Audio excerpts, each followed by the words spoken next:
السلام علیکم ورحمۃ اللہ وبرکاتہ۔ الحمد للہ رب العالمین والصلاة والسلام علی رسولہ الکریم وعلی آلہ وصحبہ ومن سار علی نہجہ الی یوم الدین وسلم تسلیما کثیرا، اما بعد۔ کل ہم نے سورۃ الفاتحہ کے آیات مکمل کی تھیں، اس میں ہم نے اہدنا الصراط المستقیم یہاں سے لیا تھا، اور ہدایت کے بارے میں ذکر کیا تھا کہ ہدایت دو طرح کی ہے۔ ایک وہ ہدایت کہ جس میں کسی کی رہنمائی کرنا ہو، کسی کو بتانا ہو، دکھانا ہو، اور دوسری وہ ہدایت کہ جس میں کسی کو توفیق ملنا عمل کرنے کی اور چلنے کی۔ تو یہاں پر دونوں ہی طرح کی ہدایت کا انسان اللہ سے مطالبہ کرتا ہے کہ اہدنا، ہم کو چلا دے اور دکھا دے اور چلا دے، کس پر؟ الصراط المستقیم، سیدھی راہ پر۔ اور صراط کے بارے میں ذکر کیا تھا کہ رستہ جو واضح اور کھلا ہوتا ہے، اور مستقیم سیدھا رستہ۔ اور یہ سیدھا رستہ کون سا ہے؟ جو اسلام کا اور ایمان کا رستہ ہے۔ اور اس کے بعد اگلی آیت کی مناسبت ذکر کی تھی کہ صراط الذین انعمت علیہم کی کیا ضرورت تھی یہاں پر، اس چیز کا بیان کرنے کے لیے کہ جب دنیا کے ہر طرح کے جماعتیں اور گروہ اور مذاہب، ان سبھی کا دعویٰ ہے کہ ہم صراط مستقیم پر ہیں، ہم ہدایت پر ہیں اور ہم سچے ہیں، تو اللہ تعالیٰ نے ہمیں جب ہدایت کے یا صراط مستقیم کو حاصل کرنے کی دعا سکھائی، تو ساتھ یہ بھی کہ صراط مستقیم کیا ہے اور صراط مستقیم پر چلنے والے کون لوگ ہیں۔ تو ما صراط الذین انعمت علیہم، رستہ ان لوگوں کا جن پر تو نے نعمتیں کی، انعامات کیے۔ اور نعمت انعامات کن پر ہوئے؟ ہم نے ذکر کیا تھا قرآن کریم کی دوسری آیت کا، جس میں اللہ نے فرمایا ہے کہ اللہ تعالیٰ کے جن پر انعامات ہوئے ہیں وہ کون ہیں؟ من النبیین والصدیقین والشہداء والصالحین، کہ اللہ کے انبیاء ہیں، صدیقین، شہداء اور صالحین ہیں۔ اور ان لوگوں کی سیرتیں اٹھا کر دیکھیں جن کا اللہ نے ذکر کیا ہے، نبیوں، صدیقوں، شہیدوں اور صالحین کا، تو ان کے اوپر جو انعامات ہیں وہ دنیا کی مال و دولت کے، دنیا کے ریل پیل کے اور دنیا کی تاج و تخت کے انعامات نہیں تھے، بلکہ اصل ان کے اوپر انعامات جو تھے وہ ایمان کے، ہدایت کے اور تقوی پرہیزگاری کے۔ تو یہ اصل انعام ہے کہ جو اللہ تعالیٰ کسی بندے پر کرتا ہے، کہ جس کو ہدایت دے دیتا ہے، جس کو صحیح راستے پر چلنے کی توفیق دے دیتا ہے۔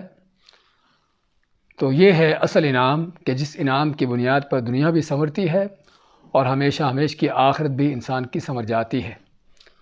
اور جس کو یہ انعام نہ ملا، ہاں اصل وہ بدبخت ہے، چاہے اس کو پوری دنیا بھی کیوں نہ حاصل ہو جائے، دنیا کے تاج و تخت بھی اس کے نیچے کیوں نہ ہوں، اس کے تخت بھی اس کے دنیا کے تختوں پر بھی کیوں نہ بیٹھا ہو، تب بھی جو ہے وہ بدبخت ہے کہ جس کو یہ انعام نہ ملا، ہدایت کا انعام۔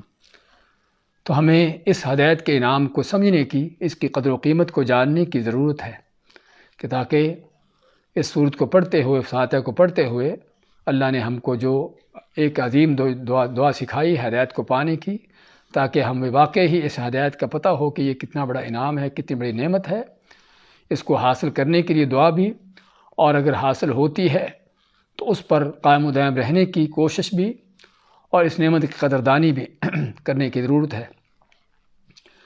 تو جب ہدایت والوں کا اور صراط مستقیم پر چلنے والوں کی پہچان کروائی کہ وہ کون ہیں، صراط الذین انعمت علیہم، تو اس کے بعد جو صراط مستقیم پر، ہدایت پر نہیں ہیں، ان کی بھی پہچان کروائی کہ وہ کون ہیں، غیر المغضوب علیہم، نہ کہ ان کا رستہ یا وہ لوگ جن پر غضب کیا گیا، جن پر غضب نازل ہوا، ولا الضالین، اور نہ ہی وہ جو گمراہ ہوئے۔ تو اس بارے میں ہم نے آپ صلی اللہ علیہ وسلم کی حدیث بیان کی تھی کہ آپ میں کہ جن پر غضب ہوا وہ یہودی ہیں اور جو گمراہ ہوئے وہ عیسائی ہیں۔ تو یہودیوں پر غضب ہونے کی وجہ کیا تھی؟ کہ ان کو حق بات معلوم تھی اور پھر بھی انہوں نے اس کے مخالفت کی، اس کے خلاف چلے۔ اور عیسائی کیوں گمراہ رہے؟ کہ جنہوں نے نہ حق بات کو جانا، نہ جاننے کی کوشش کی، اور نہ ہی حق پر چلنے کی ان کو توفیق حاصل ہوئی۔ اس سے کیا پتہ چلا کہ انسان پر فرض ہے، ضروری ہے، اس کی نجات، اس کی کامیابی اسی میں ہے کہ وہ حق بات کو معلوم کرے اس کا علم حاصل کرے قرآن و سنت کی روشنی میں، اللہ کی وحی کے مطابق حق بات معلوم کرے، اور معلوم کرنے کے بعد اس پر چلے بھی۔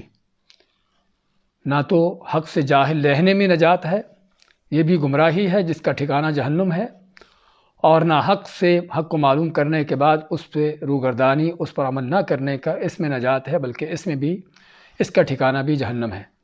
اس لیے نجات انہی کی ہے کہ جو حق کو معلوم کرتے ہیں کتاب و سنت کی روشنی میں، قرآن و حدیث کی روشنی میں، اور اس حق پر پھر عمل پیرا ہوتے ہیں، اس کی دعوت بھی دیتے ہیں تو یہ ہیں جو نجات پانے والے ہیں، اور یہ ہیں جو ہدایت یافتہ ہیں۔ تو یہ ہے سورۃ فاتحہ کا سب سے عظیم ترین سبق کہ ہدایت کو پانے کیا، اور ہدایت یافتہ کون ہیں اور کون ہیں جو ہدایت یافتہ نہیں ہیں۔ اور ہم نے اس بات کا ذکر کیا تھا کہ اس امت کا ہر وہ شخص کہ جو ہدایت کو، وحی کو، قرآن و سنت کو حاصل کرنے کی، معلوم کرنے کی، اس کو جاننے کی کوشش ہی نہیں کرتا، اس کی مثال جو ہے وہ عیسائیوں کی ہے جو ضالین ہیں، گمراہ ہیں۔ اور جو لوگ قرآن و سنت معلوم ہو جانے کے بعد بھی اس کے برخلاف چلتے ہیں، ان کی مثال جو ہے یہودیوں کی ہے جو مغضوب علیہم ہیں۔ تو اس لیے مسلمان وہی ہے کہ جو حق معلوم کر کے، قرآن و سنت کی تعلیم حاصل کر کے اس پر عمل پیرا ہوتا ہے۔ تو یہ وہ چیز ہے کہ جو ایک مسلمان کو کرنے کی ضرورت ہے۔ اور اس فاتحہ سے ہم کو مزید جو سبق ملا وہ یہ کہ ہدایت ہی اللہ کی سب سے بڑی کائنات کی نعمت ہے کہ جس کا انسان کو حاصل کرنے کی، پانے کی کوشش کرنا چاہیے۔ اور پھر مزید فاتحہ کے حوالے سے یہ بھی کہ ہمیں فاتحہ وہاں استعمال کرنی چاہیے جہاں اس کو استعمال کرنے کا حکم دیا گیا ہے، اور وہ کیا ہے؟ ہدایت کو پانا۔ ہدایت کو پانے کی کس کو ضرورت ہے؟ زندوں کو یا مردوں کو؟ ہاں، ہدایت پانے کی اس کو ضرورت ہے کہ جو زندہ ہو، جو رستے پر چلتا ہو، جس کو رستے پر چلنے کی ضرورت ہو۔ جو فوت ہو گیا، مر گیا، اس کے لیے سارے رستے بند ہو گئے، اس کے لیے نہ کوئی ہدایت ہے، نہ کوئی گمراہی ہے، اور کوئی رستہ اس کے لیے باقی نہیں رہا، نہ کوئی اس کی نیکی نہ برائی، اس کی ہر چیز ختم ہو گئی۔ تو ہدایت پانے کی ان کو ضرورت ہے جو زندہ ہیں۔ لیکن افسوس کی بات کہ زندوں کو فاتحہ پڑھنے سے منع کیا جاتا ہے، اور جب کوئی مر جاتا ہے تو اس کے لیے فاتحہ پڑھی جاتی ہے، حالانکہ نبی کریم صلی اللہ علیہ وسلم نے خود بھی زندوں کے لیے یا زندوں کو فاتحہ پڑھنے کا حکم دیا کہ وہ اس فاتحہ کو پڑھ کر اس سے ہدایت حاصل کرے، اس کے معنی پر غور کریں۔ اور جہاں تک فوت شدہ لوگوں کے لیے فاتحہ پڑھنے کا تعلق ہے تو کسی صحیح حدیث میں اس کا ذکر نہیں ملتا کہ نبی کریم صلی اللہ علیہ وسلم نے خود یا آپ نے صحابہ کو تعلیم دی ہو کسی فوت شدہ کے لیے فاتحہ خوانی کی، فاتحہ پڑھنے کی، کہ جو ہمارے ہاں عام یہ رسم و رواج پائے جاتے ہیں۔ تو یہ تھا سورۃ فاتحہ کے حوالے سے۔ اس کے بعد ہم آج سورۃ بقرہ شروع کرتے ہیں۔ اعوذ باللہ من الشیطان الرجیم، بسم اللہ الرحمن الرحیم، الف لام میم، ذلك الكتاب لا ريب فيه هدى للمتقين الذين يؤمنون بالغيب ويقيمون الصلاة ومما رزقناهم ينفقون والذين يؤمنون بما أنزل إليك وما أنزل من قبلك وبالآخرة هم يوقنون أولئك على هدى من ربهم وأولئك هم المفلحون۔ الف لام میم، ذالک الکتاب، ذالک یہ اسم اشارہ ہے جس کے معنی وہ، الکتاب کتاب، یہ وہ کتاب ہے، لا ریبہ لا نہیں، ریبہ شک، یہ وہ کتاب ہے نہیں کوئی شک اس میں، فیہ اس میں، یا فیہ کا لفظ دوسرے جملے کے ساتھ ملایا جا سکتا ہے، فیہ ھدی للمتقین، اس میں ہدایت ہے، ھدن ہدایت ہے، للمتقین، متقین جمع متقی کی، اور متقی کے معنی پرہیزگار، کہ پرہیزگاروں کے لیے اس میں ہدایت ہے۔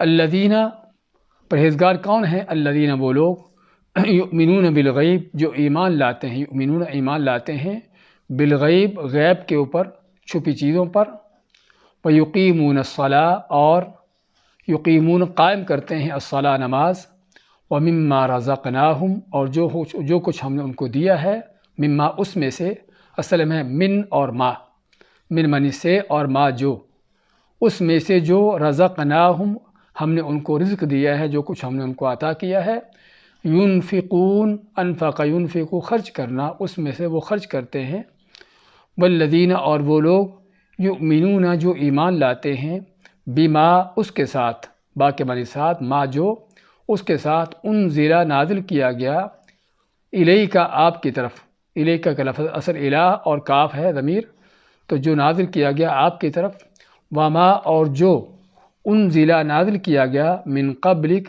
آپ سے پہلے، قبل من پہلے، وبالآخرتی اور آخرت پر ہم وہ لوگ یوقنون یقین رکھتے ہیں، آخرت پر وہ یقین رکھتے ہیں، اولئک یہ وہ لوگ ہیں، اولئک اس میں اشارہ ہے دور کے لیے اور مردوں کے لیے کہ یہ وہ عظیم لوگ ہیں، علی ھدی من ربہم، علی منی پر، ھدی ہدایت، من ربہم اپنے رب کی طرف سے، واولئک ھم المفلحون اور یہی وہ لوگ ہیں، ہم المفلحون جو فلاح کامیابی پانے والے ہیں۔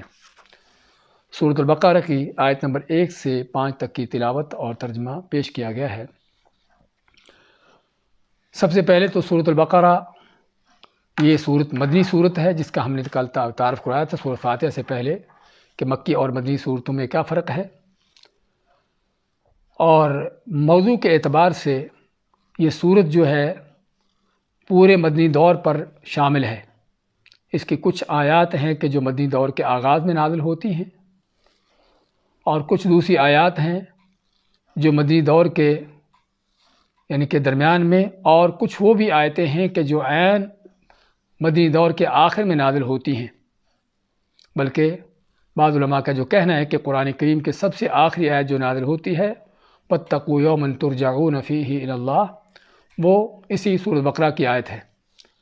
تو اس سے معلوم کیا ہوتا ہے کہ یہ سورۃ بقرہ مدنی دور کے 10 سالہ زمانے میں مختلف اوقات میں اللہ تعالیٰ نازل فرماتا رہا ہے، اور اسی لیے موضوعات کے لحاظ سے اس میں موضوعات بھی مختلف ہیں کہ آغاز ہوتا ہے سورت کا قرآن کریم کی حقانیت بیان ہونے سے اور اہل ایمان کی صفات بیان کرنے سے، اس کے بعد کافروں کا بیان کیا، اور پھر منافقوں کا ذکر کیا، اور پھر اس کے بعد جو ہے انسان کو اللہ نے اصل جو اس کا مقصد ہے دنیا میں آنے کا، اللہ کی عبادت کا، اس کی دعوت دی، اور انسان کی تخلیق کا بیان ہوتا ہے، آدم علیہ السلام کی تخلیق کا، اور پھر اس کے بعد جو ہے وہ ذکر ہوتا ہے بنی اسرائیل کے واقعات کا، اور بنی اسرائیل کے واقعات اس صورت میں خصوصاً پہلے پارے میں کافی تفصیل سے بیان ہوئے ہیں، اور اس کی وجہ کیا تھی؟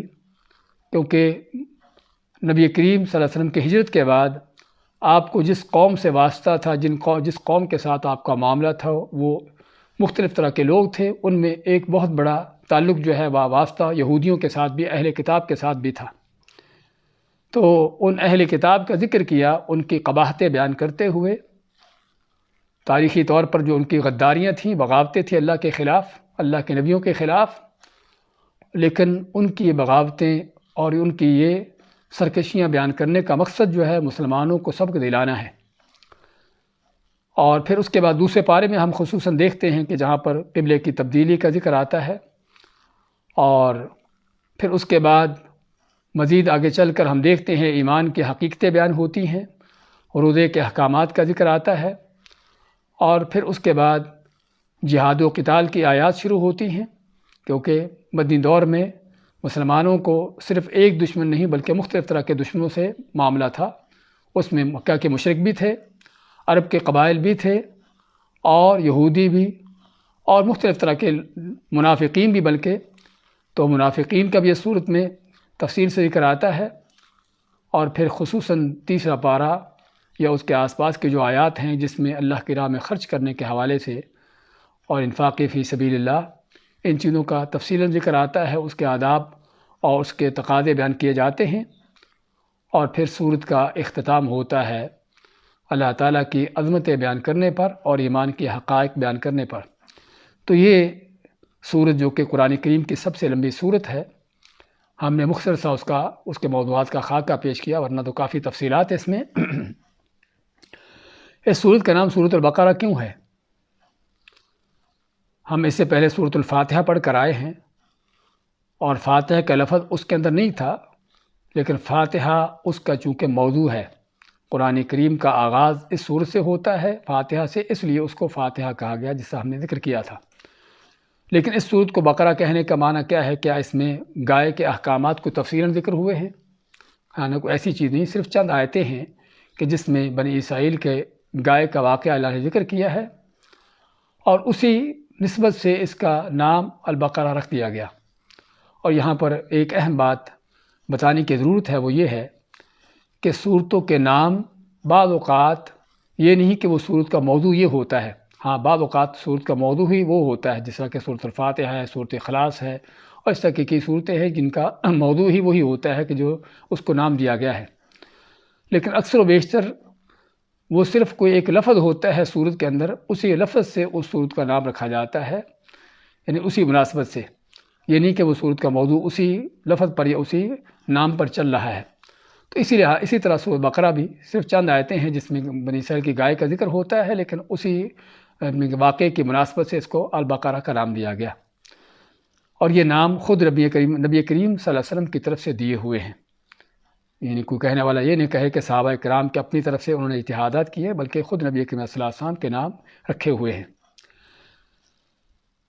اس صورت میں سب سے پہلے اللہ تعالیٰ کا فرمان الف لام میم، الف لام اور میم تین حروف ہیں کہ جن کو حروف مقطعات کہتے ہیں۔ مقطع کے معنی جو الگ الگ کٹے ہوئے،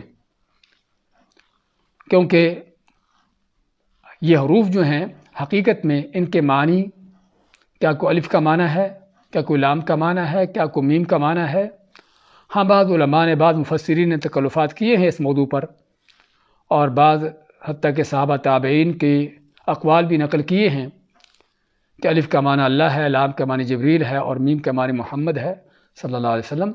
لیکن یہ ان کے صرف اپنے خیالات ہیں، تصورات ہیں، تکلفات ہیں، اور قرآن کریم میں حقیقت میں اصل یہ ہے کہ جسے ہم تفسیر کے اصول میں ذکر کر آئے ہیں کہ کہنا جائز نہیں ہے۔ تو اس لیے جو صحیح ان حروف کے بارے میں جو قول ہے علماء کا، یہ حروف تہجی ہیں، جن سے الف با تا سا جیم ہا خا، انہی حروف میں سے یہ حروف ہیں۔ ان کے ذاتی معنی تو جس طرح ہم جب الف کہتے ہیں یہ ہے، تو ان حروف کا مقصد پھر کیا ہو سکتا ہے جو اکثر و بیشتر صورتوں کے شروع میں آتے ہیں؟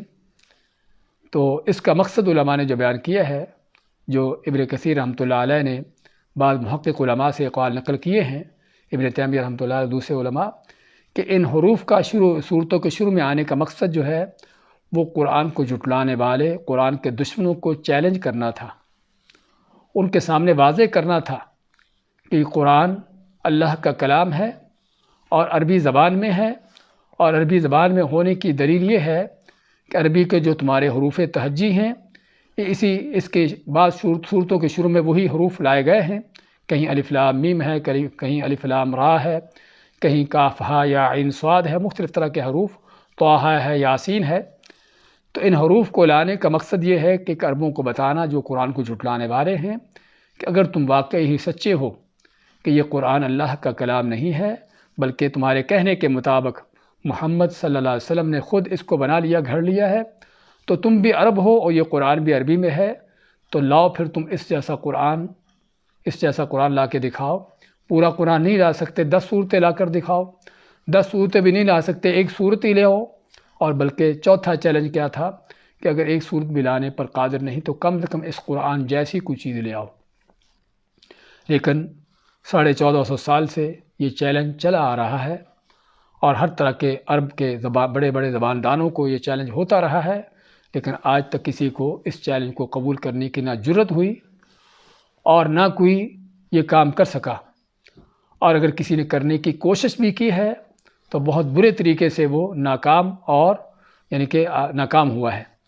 تو اصل اس کے پیچھے اللہ عالم یہ مقصد نظر آتا ہے۔ ویسے تو اللہ تعالیٰ کا کلام وہی جانتا ہے کہ اس کا مقصد کیا ہے، لیکن صحابہ اکرام کا ان حروف کے بارے میں سوال نہ کرنا، اور بلکہ حتیٰ کہ مشرکین کا بھی، آپ کے دشمنوں کا بھی ان حروف پر اعتراض نہ کرنا، اس بات کی دلیل ہے کہ واقعی ان کو یہ چیز سمجھ آ رہی تھی کہ یہ حروف کیوں لائے گئے ہیں، ہاں بعض علماء کا یہ بھی کہنا ہے کہ عربوں کے ہاں یہ چیز معروف تھی، عربوں کے شعر و شاعری میں، ان کے کلام میں کسی بات کو شروع کرتے ہوئے اس طرح کے حروف کا ذکر کرنا ان کے ہاں یہ چیز پائی جاتی تھی، اور اسی وجہ سے مشرکین نے بھی اور صحابہ کرام نے بھی اس پر نہ کوئی سوال اٹھایا اور نہ کسی طرح کا کوئی اعتراض ہوا۔ تو اس لیے ہم کہیں گے کہ اللہ عالم بمعانیہا، لیکن اس کی مراد کیا ہے، اس کا مقصد کیا ہے؟ عربوں کو چیلنج کرنا کہ یہ حروف یعنی کہ یہ قرآن عربی کے حروف سے ہے، تم بھی ایسا جیسا قرآن لاؤ۔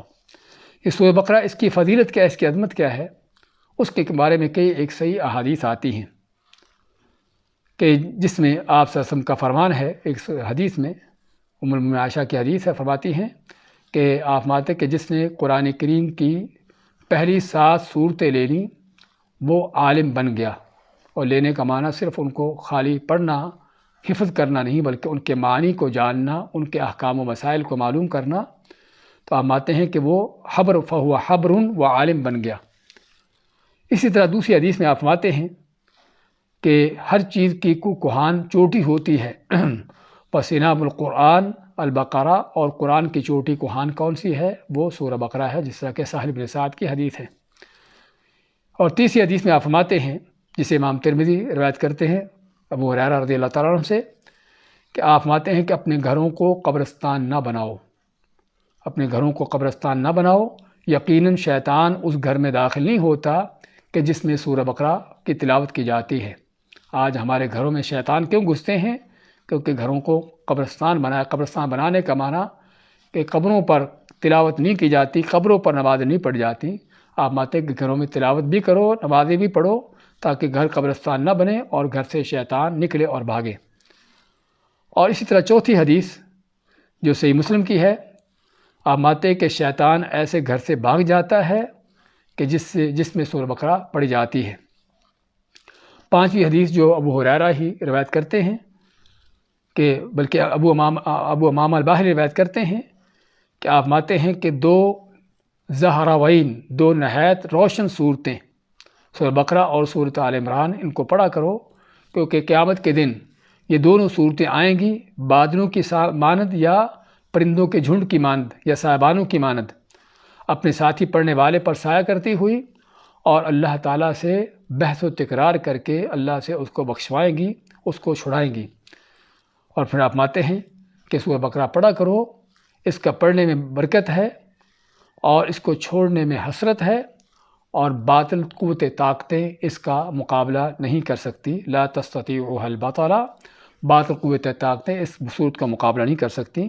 اس لیے جادو، جنوں، نظر اور اس طرح کی جو چیزیں ہیں، بد نظری، اس طرح کی چیزوں کا سب سے بہترین علاج جو ہے وہ سورہ بقرہ کی تلاوت ہے، بشرطے کہ اس تلاوت کو غور و فکر سے تدبر کے ساتھ کیا جائے اور اللہ پر یقین و ایمان رکھتے ہوئے کی جائے۔ تو یہ مختلف احادیث ہیں کہ جو اس سورہ بقرہ کے حوالے سے اس کی فضیلت کے بارے میں آتی ہیں، اور جسے پتہ چلتا ہے کہ کس قدر ضرورت ہے اس سورت کو پڑھنے کی، اور خصوصاً گھروں میں خیر و برکات حاصل کرنے کے لیے اور شیطان و جنوں کو نکالنے کے لیے اس سورت کا کتنا بڑا اثر ہے۔ تو اس کے بعد الف لام میم ذالک الکتاب لا ریب فیہ، ذالک الکتاب، ذالک جس نے بتایا کہ اس میں اشارہ ہے دور کے لیے کہ یہ وہ کتاب ہے، الکتاب خاص کتاب جو جس سے اللہ لگا ہے کہ یہ وہ خاص کتاب ہے، عظیم کتاب ہے، لا ریب فیہ، جس میں کوئی شک نہیں۔ اللہ قرآن کریم کا سب سے پہلے تعارف کرواتا ہے، اور یہی تقاضا ہوتا ہے ہر چیز کا کہ لوگوں کو آپ کوئی بھی چیز پیش کرتے ہو، دیتے ہو، تو سب سے پہلے اس کا تعارف کرواتے ہو کہ یہ چیز کیا ہے۔ آدمی خود بھی لوگوں کے سامنے اپنے آپ کو پیش کرتا ہے تو سب سے پہلے اپنا اس کا تعارف ہوتا ہے کہ یہ شخص کون ہے، جب وہ تعارف اپنا خود کروائے یا کو اس کا دوسرا آدمی کو اس کا تعارف کروائے۔ اللہ تعالیٰ نے بھی اس کتاب کو، قرآن کریم کو، سب سے پہلے سورہ بقرہ میں اس کا تعارف کروایا کہ یہ کون سی کتاب ہے۔ ذالک الکتاب، یہ وہ عظیم کتاب ہے، لا کے معنی نہیں، اور اس کو کہتے ہیں لا نافیہ للجنس، جس کا معنی یہ ہوتا ہے کہ اس کے بعد آنے والا لفظ جو ہے اس کی کلی طور پر نفی ہو گئی۔ اب یہاں پر اس کے بعد آنے والا لفظ کیا ہے؟ ریب۔ ریب کے معنی شک، کہ کسی لحاظ سے بھی، کسی انداز سے بھی، کسی طور پر بھی کوئی شک نہیں، یہ وہ کتاب ہے۔ تو سب سے پہلے اللہ تعالیٰ نے اس کتاب کی حقانیت، اس کی صداقت کو بیان کیا کہ یہ قرآن جو تم پڑھنے جا رہے ہو، یہ قرآن جس کو تمہاری ہدایت کے لیے ہمیں نازل کیا ہے، تاکہ تم کو اس قرآن میں کوئی شک و شبہ نہ رہے، کس طرح کا الجھاؤ نہ رہے، تو سب سے پہلے وہ الجھاؤ اور شک دور کرتے فرمایا کہ اس میں کوئی شک نہیں۔ شک کس لحاظ سے نہیں؟ کتابوں کے بارے میں شک مختلف انداز سے ہوتے ہیں۔ بعض اوقات بذات خود لکھنے والا جو مؤلف ہے وہ جان بوجھ کر اپنی بدنیتی کی وجہ سے اس میں کوئی غلط باتیں ڈال دیتا ہے۔ ہم بعض اوقات جان بوجھ کر تو نہیں ڈالتا، لیکن اپنی لا علمی جہالت کی وجہ سے، کم علمی کی وجہ سے کچھ چیزیں غلط لکھ دیتا ہے۔ ہاں، یہاں پر غلطی ہوتی ہے کتاب کے اندر۔ بعض اوقات کتابوں میں غلطی ہوتی کہ لکھنے والے نے تو اسے لکھی ہے اور علمی طور پر بھی اس میں غلطی نہیں کی، اس نے نہ کوئی بدنیتی تھی، لیکن اس کو پرنٹ کرتے ہوئے اس کے جو لکھنے والے ہیں، اس کے کاتبین ہیں، انہوں نے وہ غلطی کر دیتے ہیں۔ اور بعض اوقات وہ کتاب ایک جگہ سے دوسری جگہ نقل کرتے ہوئے، یعنی مختلف انداز ہوتے ہیں کتابوں میں غلطیاں ہونے کے۔ اور قرآن کریم کے حوالے سے لا ریب فیہ، جس میں کوئی شک نہیں کہ اس کا اللہ کی طرف سے، رب العالمین کی طرف سے ہونے میں کوئی شک نہیں۔ اور اگر رب العالمین کی طرف سے، اللہ کی طرف سے ہے، تو اس میں جو کچھ بیان ہوا ہے، اس میں کوئی شک نہیں، نہ اس کے الفاظ میں، نہ اس کے حروف میں، نہ اس کے احکام میں، نہ اس کے معنی میں، نہ اس کے اندر جو اللہ نے کوئی خبر دی ہے۔ وَتَمَّتْ كَلِمَةُ رَبِّكَ صِدْقًا وَعَدْلًا، اللہ مانتا ہے کہ تیرے رب کے کلمات سچائی اور عدل کے ساتھ پورے ہو چکے۔ اگر کوئی خبر ہے تو سچی ہے، اگر کوئی حکم ہے تو عین عدل و انصاف کے تقاضوں کے ساتھ ہے۔ تو یہ ہے اس کتاب کی حقانیت کے حوالے سے کہ جب اللہ کی طرف سے ہے تو رب العالمین، رب کائنات جو ہے، وہ کیسے غلطی کر سکتا ہے، کیسے اسے غلطی ہو سکتی ہے؟ کیونکہ غلطی اس سے ہوتی ہے کہ جس کی کم علمی ہو، بدنیتی ہو، ایسی چیزیں ہوں، کہ جب کہ رب العالمین سے بڑھ کر کوئی علم رکھنے والا نہیں، تو غلطی پھر کیوں ہوگی؟ ہاں، بعض اوقات ہم نے ذکر کیا ہے کہ اس کو نقل کرنے والے، کتاب کو نقل کرنے والے غلطی کر دیتے ہیں۔ ہاں، نقل کرنے والے کون ہیں؟ اللہ ماتا ہے سورۃ شعراء میں، تنزیل من رب العالمین نزل بہ الروح الامین، کہ یہ وہ کتاب قرآن جو رب العالمین کی طرف سے نازل ہونے والا ہے، اور لے کے آنے والا کون ہے؟ نزل بہ الروح الامین، اس کو نازل کرنے والے، لے کے آنے والے روح الامین جبرائیل علیہ السلام ہیں، کہ جن کو اللہ نے خود ہی امین کا لقب دیا ہے کہ بڑے امانت دار ہیں۔ اور صرف یہیں پر نہیں، اور بھی بعض جگہوں پر ان کو یہ لقب دیا گیا ہے۔ اور پھر مزید کیا ہے کہ جس پر نازل ہوئی ہے، ہاں بعض اوقات لانے والا کوئی اس میں اونچ نیچ کر سکتا ہے، اور جب بعض اوقات جس پر کوئی چیز پہنچتی ہے، جس تک پہنچتی ہے، اس کو صحیح سمجھ نہیں پاتا، اس کو صحیح انداز سے لیتا نہیں ہے۔ یہاں پر جس پر نازل ہوئی وہ کون ہے؟ نزل بہ الروح الامین علی قلبک، رسول کریم صلی اللہ علیہ وسلم کو اللہ تعالیٰ مخاطب کرتے فرماتا ہے کہ آپ کے دل پر۔ تو یہ ہے اس کتاب کا سلسلہ سند کہ رب کائنات کا کلام ہے، اس کو لانے والے جبرائیل امین ہیں، اور جن پر نازل ہوا ہے وہ اہل زمین کے، دنیا والوں کے امین رسول کریم صلی اللہ علیہ وسلم ہیں۔ تو پھر اس کتاب میں شک کہاں سے ہوگا؟ نہ اس کے بیان میں، اور نہ اس کے آنے لانے میں، اور نہ کسی اور لحاظ سے، بلکہ اللہ تعالیٰ نے دوسرے بعض آیتوں میں جبرائیل علیہ السلام کے بارے میں یہ بھی فرمایا کہ بڑی قوت و طاقت والے ہیں، بڑی مضبوط طاقت ان کی، جس میں اس بات کا بیان بھی ہے کہ کوئی زبردستی بھی ان سے کوئی چیز چھین کر، یا زبردستی بھی کوئی اس میں رد و بدل کرنا چاہتا تو وہ بھی ممکن نہ تھا۔ تو اللہ نے سب سے پہلے قرآن کا، اس کی صداقت بیان کر کے ایک مسلمان کو، قرآن کے پڑھنے سننے والے کو تسلی دلا دی کہ اس قرآن کو پڑھتے ہوئے، اس کے احکام پر عمل کرتے ہوئے، اس پر غور و فکر کرتے ہوئے تمہیں کسی طرح کا کوئی بال برابر بھی الجھاؤ نہیں ہونا چاہیے کہ پتہ نہیں کہاں تک یہ بات صحیح ہے یا غلط ہے، جس طرح کہ عام طور پر دنیا والوں کی کتابوں میں ہوتا ہے۔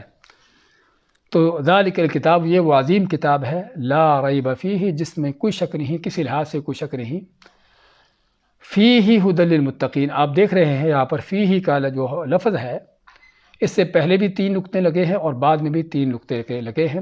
اس کو عربی میں معانقہ کا نام دیا جاتا ہے، اور شاید آپ کے قرآن میں سائڈ پہ لکھا بھی ہو معانقہ کا لفظ۔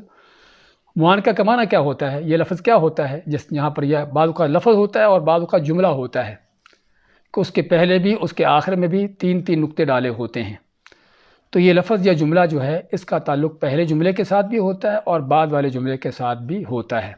تو یہاں پر فی ہی اسی طرح سے ہے، تو یہاں پر ہم کہیں گے ذالک الکتاب لا ریب فیہ، تو فیہ کا تعلق پہلے جملے کے ساتھ بھی ہے کہ اس کتاب میں کوئی شک نہیں، اور پھر بعد والے جملے کے ساتھ بھی اس کا تعلق کیا ہے؟ فیہ ھدی للمتقین، فیہ اس میں ہے ھدی للمتقین، متقین کے لیے ہدایت۔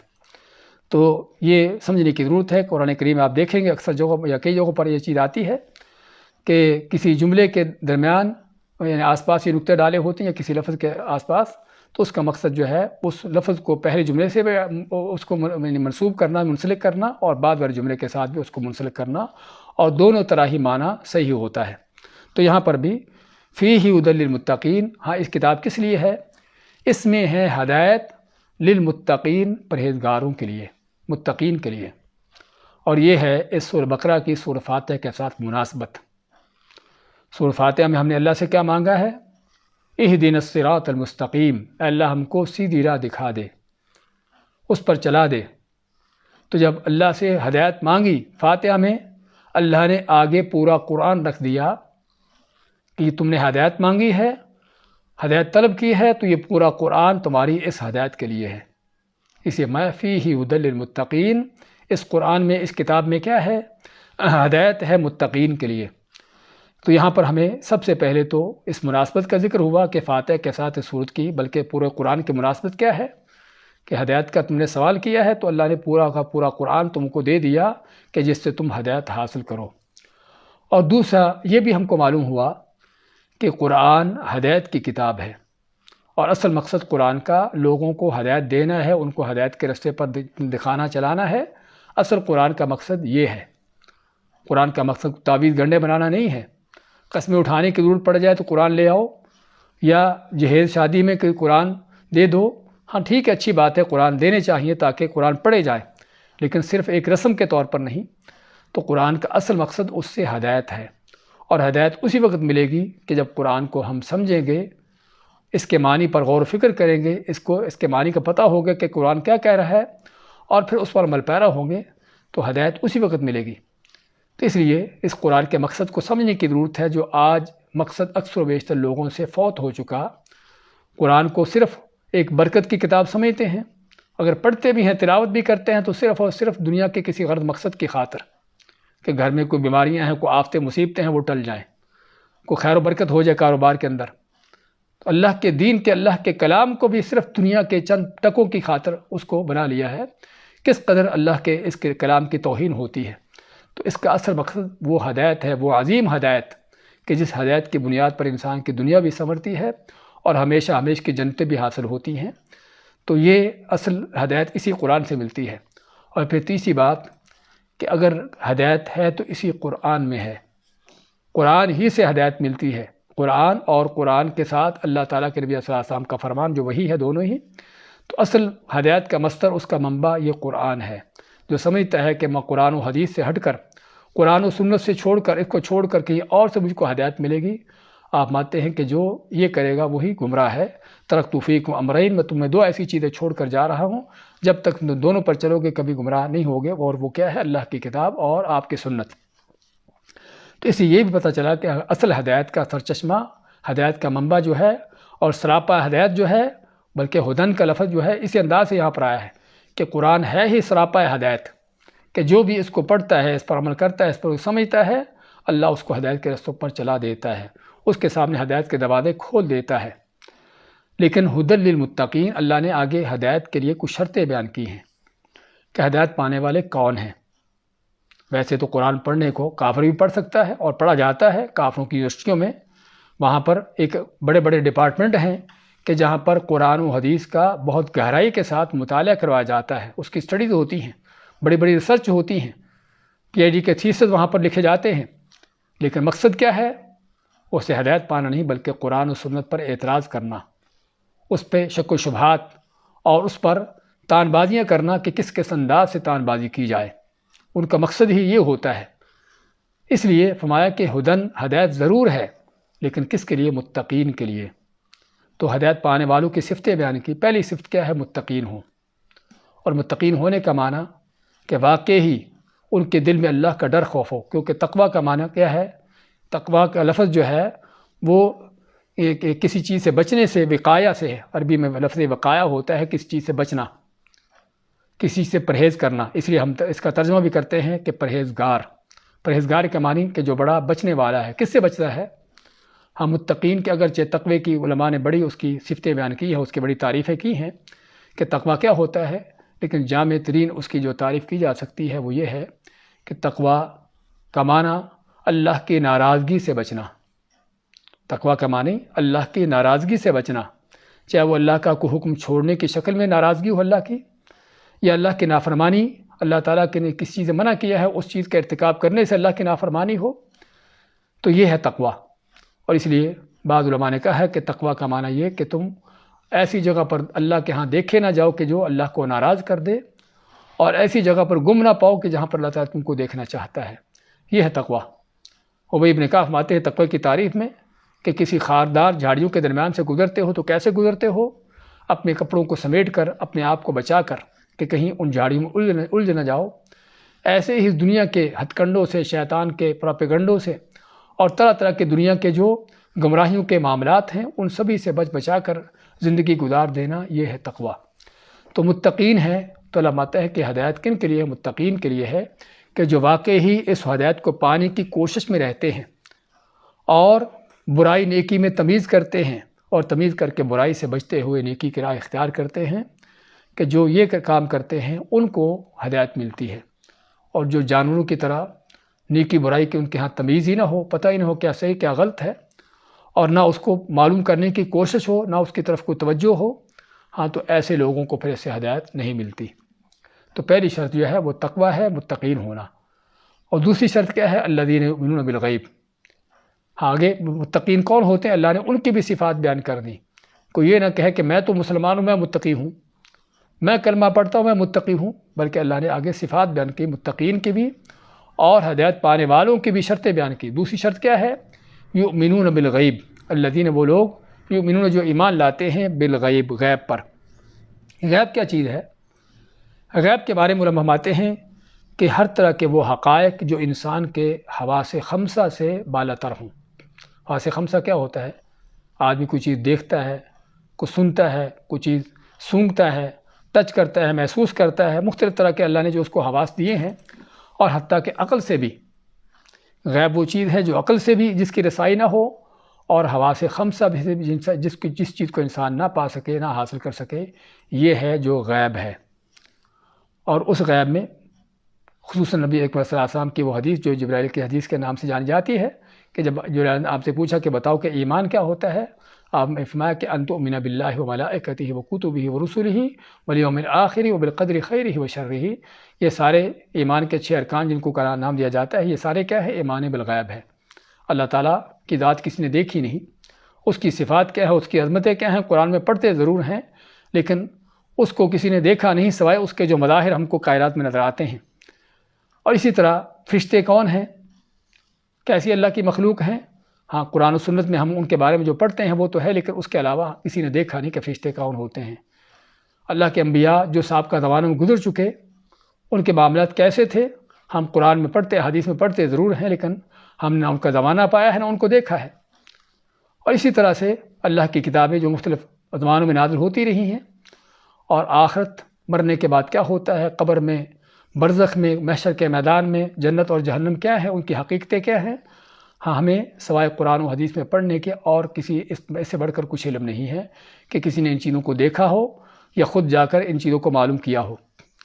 تقدیر کے حوالے سے بھی اللہ تعالیٰ کی طرف سے کیا کچھ انسان کے ساتھ پیش آنے والا ہے مستقبل میں، یہ بھی سبھی غیبی چیزیں ہیں، اللہ کا راز ہے کہ جو بندوں سے مخفی ہے، بلکہ مخلوقات سے مخفی ہے۔ تو یہ سبھی کے سبھی غیب کے اندر چیزیں آتی ہیں، اور بھی اس کی کافی تفصیلات ہیں۔ تو دوسری شرط یہ ہے ہدایت پانے کی، پہلی بات تو تقوی ہو کہ واقعی ہی ہدایت پانے کی کوشش ہو، ہدایت کے رستوں پر چلنے کی اس پر توجہ ہو، برائی نیکی کی تمیز ہو، پتہ ہو کہ اچھا کیا ہے، برا کیا ہے۔ اور دوسرا کیا ہے کہ اللہ اس کے رسول کی طرف سے جو بات آ جائے بندہ وہاں پر سر جھکا دے، یہ نہیں کہ یہ تو میری عقل میں نہیں آتی، یہ بات کیسے ہو سکتی ہے، یہ تو ممکن نہیں ہے، وہاں پر کوئی لعت و لال، کوئی اعتراض، کوئی تردد نہ ہو۔ ہدایت انہی کو ملتی ہے، کیونکہ منافق کیوں ہدایت سے محروم رہتے ہیں؟ کہ ان کو شک ہوتا ہے کہ پتہ نہیں یہ بات جو بتائی گئی ہے کہاں تک سچی ہے یا جھوٹی ہے۔ کافر کیوں ہدایت سے محروم رہتا ہے؟ کیونکہ وہ اللہ اس کے رسول کی بات کو ماننے کے لیے تیار نہیں ہوتا کہ یہ بات تو عقل میں آتی نہیں ہے۔ اجعل الآلہۃ الہا واحدا، کیا اس نے سارے الہ معبودوں کو ختم کر کے ایک ہی الہ بنا دیا ہے؟ کیسی بات کر دی؟ ان ھذا لشیء عجاب، بڑی عجیب بات ہے۔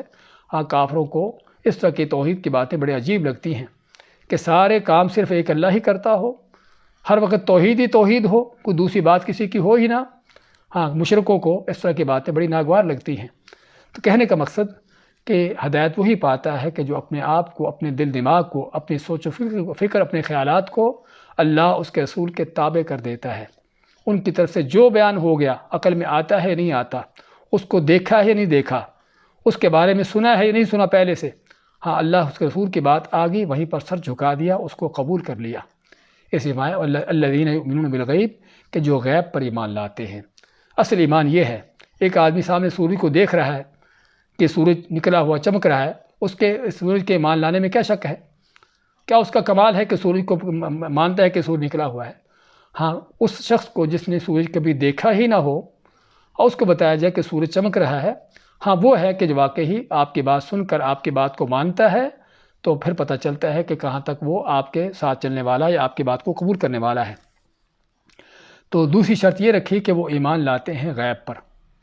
تیسری کیا ہے؟ وَيُقِيمُونَ الصَّلَاةَ، کہ نماز قائم کرتے ہیں۔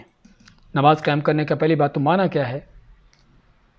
کسی چیز کو قائم کرنا، جس کو اقامت کا نام دیا جاتا ہے اردو میں، قائم کرنے کا معنی اس کو ہر طرح کے اس کے لوازمات، اس کے جو بھی بہتر سے بہتر انداز ہو سکتے ہیں، ان کو لے کر اس چیز کو یعنی کہ کھڑا کرنا، اس چیز کو مکمل طور پر اس کے جو ہے تقاضوں کو پورا کرنا۔ کہتے ہیں کہ اس نے بلڈنگ قائم کی، بلڈنگ کھڑی کی۔ کھڑی کرنے کا معنی کہ بلڈنگ کے جو بھی اس کو بنانے کے، اس کو تیار کرنے کے لیے جو مٹیریل ہو سکتا ہے، جو لوازمات ہو سکتے ہیں، سارے اس نے مہیا کیے۔ تو یہاں پر بھی اللہ نے جہاں بھی قرآن کریم میں ذکر کیا ہے، دو ہی الفاظ استعمال کیے ہیں نماز کے حوالے سے، یا تو نماز کو قائم کرنے کا اکثر بیشتر ذکر آتا ہے، یا پھر کہیں پر نماز کی حفاظت کرنے کا، اور احادیث میں بھی اسی طرح سے۔ تو نماز کب قائم ہوتی ہے؟ نماز اس وقت قائم ہوتی ہے جب نماز اللہ کے لیے خالص ہو کر پڑھی جائے۔ اللہ نے 5 نمازیں فرض کی ہیں، 5 ہی پڑھی جائیں، یہ نہیں کہ کوئی چھوڑ دے کوئی پڑھ لے۔ اللہ کے نبی صلی اللہ علیہ وسلم کی سنت کے مطابق ہو، یہ نہیں کہ میں فلاں ہوتا ہوں، ہمارے ہاں تو اس طرح سے پڑھتے ہیں، بلکہ یہ دیکھیں کہ نبی کریم صلی اللہ علیہ وسلم کا طریقہ کیا ہے، اور پھر اللہ نے اس کے اوقات مقرر کیے ہیں، ان اوقات میں پڑھی جائے۔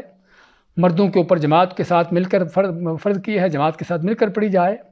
نماز میں خشوع و خضوع ہو، پتہ ہو کہ میں کس رب العالمین کے ساتھ سامنے کھڑا ہوں، اس سے کیا کہہ رہا ہوں، اور ہر لحاظ سے نماز کے جو سنتے واجبات شروط ہیں، ہر چیز کو مد نظر رکھتے ہوئے نماز کے سارے لوازمات کو پورا کرنا، یہ ہے جو نماز کو قائم کرنے میں آتا ہے۔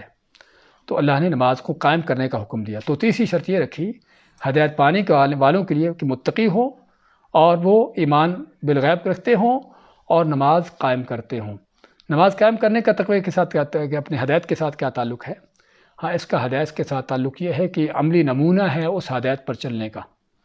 ایک آدمی کلمہ پڑھتا ہے کہ میں اللہ کو ایک مان لیا، لا الہ الا اللہ کہہ دیا اس نے کہ اللہ میرا معبود ہے۔ اب تھوڑی دیر بعد اذان ہوتی ہے، مؤذن کہتا ہے حی علی الصلاۃ، آ جاؤ نماز کے لیے، کہ جس اللہ کو تم نے اپنا معبود مانا ہے، اے معبود ماننے والے عابد، اب تیری عبادت کا وقت آ گیا ہے۔